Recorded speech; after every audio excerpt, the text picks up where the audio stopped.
"Ma'am, can I buy a little rice with this $1?" The cashier burst into laughter the moment the old man spoke.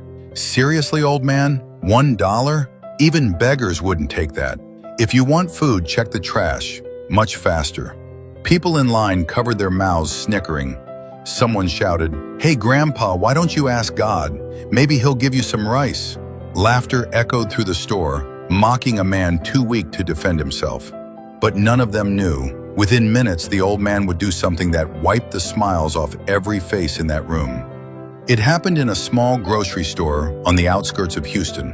The old man, Samuel Reyes, 80 years old, wore faded, patched clothes, his swollen feet pressed into broken sandals, his hands shaking as he leaned on a worn wooden cane.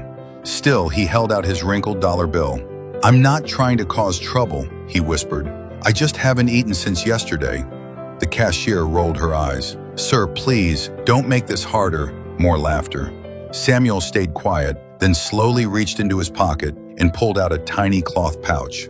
Inside was a neatly folded piece of paper. He placed it gently on the counter. "I don't have money, but this is a prayer I wrote this morning. Maybe God will hear it." The store erupted again. "Oh wow, he's trying to buy rice with a prayer. This is hilarious." And then a firm voice broke through the laughter. "That's enough." The store manager, Daniel Brooks, stepped forward, picked up the little folded prayer and opened it. A few simple lines, yet his expression froze. "I was young, and now I am old, yet I have never seen the righteous forsaken, nor their children begging bread." Psalm 37:25. His throat tightened. Suddenly, all that laughter felt cruel and shameful.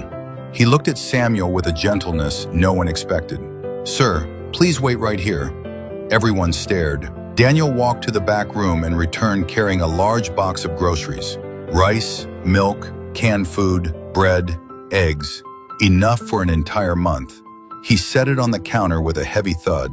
Silence filled the entire store. Samuel's eyes widened. I can't pay for all this." The manager spoke softly. "You already did. You paid with something no one else here seems to have. Faith." Those who had mocked him earlier lowered their heads in embarrassment. Samuel dragged the heavy box toward the door, yet somehow his back looked lighter than before. On the counter remained only $1 and a prayer that changed everyone in the room.